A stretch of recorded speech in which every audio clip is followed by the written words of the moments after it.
வரும் இளம் தலைமுறைக்காக கொஞ்சம் அரசியல் பேசலாமா? புதிய கட்சி பொறுப்பேற்றதுக்கு அப்புறம் கொலைகளோட எண்ணிக்கைன்னு பார்த்தீங்கன்னா 50லேருந்து 60, போக்சோ சட்டம் பாலியல் வன்புணர்வுன்னு பார்த்தீங்கன்னா 15லேருந்து 25, அதே போல் பெரிய பெரிய சம்பவங்கள் அரிவாள் வெட்டு இந்த மாதிரி பார்த்தீங்கன்னா ஒரு 20க்கு மேலே போயிடுச்சு. சந்தேக மரணங்கள் அப்படின்னு சொல்லி பார்த்தீங்கன்னா அது ஒரு 80 கிட்ட போயிடுச்சு. நான் என்ன கேட்க வரேன்னா, சிஎம் சார், ஏன் நீங்கள் வெளியில் வந்து இதுக்கு ஒரு கண்டனம் தெரிவிக்க மாட்டேங்கிறீங்க? உங்ககிட்ட தான் காவல்துறை உங்ககிட்ட தான் இருக்குது, ஏன் இதுக்காக ஒரு புதிய ஆக்ஷன் எதுவுமே நீங்கள் எடுக்க மாட்டேங்கிறீங்க? சட்டம் ஒழுங்கெல்லாம் அவுட் ஆஃப் கண்ட்ரோல், பெண்கள் பாதுகாப்புல அவுட் ஆஃப் கண்ட்ரோல், அவரோட ஆட்சியே ஒரு அவுட் ஆஃப் கண்ட்ரோல். நீங்க வந்து 2வது கையெழுத்திட்ட சிங்கப்பெண் அதிரடிப்படை எங்க போனாங்க?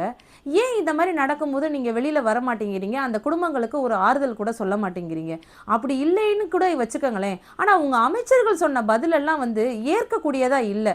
அதாவது அமைச்சர் கீர்த்தனா அவர்கள் என்ன சொன்னாங்கன்னு பாத்தீங்கன்னா, கோயம்புத்தூர் சம்பவம் வந்து தமிழ்நாட்டை ஒரு பரபரப்பாக்குது. ஒரு பெண்ணா நீங்க அதை என்ன எப்படி அந்த சார், இது இப்போ அட்மினிஸ்ட்ரேட்டிவ் ரிலேட்டடா பேசுவோம் சார், பொலிட்டிக்கல் ரிலேட்டடா 6 o'clock.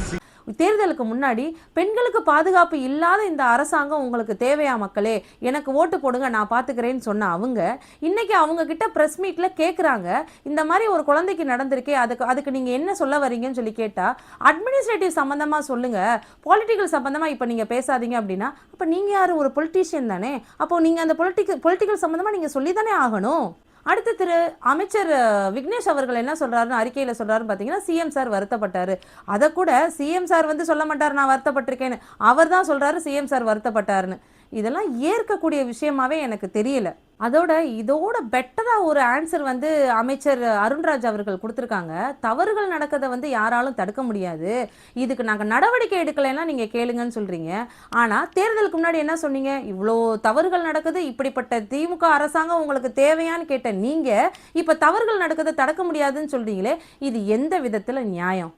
தேர்தலுக்கு முன்னாடி நிறைய இன்ஃப்ளூயன்சர்ஸ் இருந்தாங்க பார்த்தீங்கன்னா, வெள்ளை செட்டையும் காக்கி பேண்ட்டையும் போட்டுட்டு அவ்வளோ இன்ஃப்ளூயன்சர்ஸ் வந்து அந்த புது கட்சி அமையணும், மாற்றம் தேவை அப்படின்னு சொல்லி நிறைய பேர் பேசுனீங்களே, இப்போ நீங்களாம் எங்கே போனீங்க? என்ன ஆனீங்க? ஏன் ஒருத்தர் கூட குரல் கொடுக்க மாட்டேங்கிறீங்க? அப்போ இவ்வளோ தப்பு நடக்குது, இதெல்லாம் ஒன்றுமே சரி செய்ய முடியாதுன்னு நினச்சிட்டிங்களா? இல்லை இதுக்காகலாம் நாங்கள் குரல் கொடுக்க மாட்டோம், அவங்க சிஎம் சார் செய்கிற நன்மைக்கு மட்டும்தான் நாங்கள் குரல் கொடுப்போம்னு சொல்லி சொல்கிறீங்களா?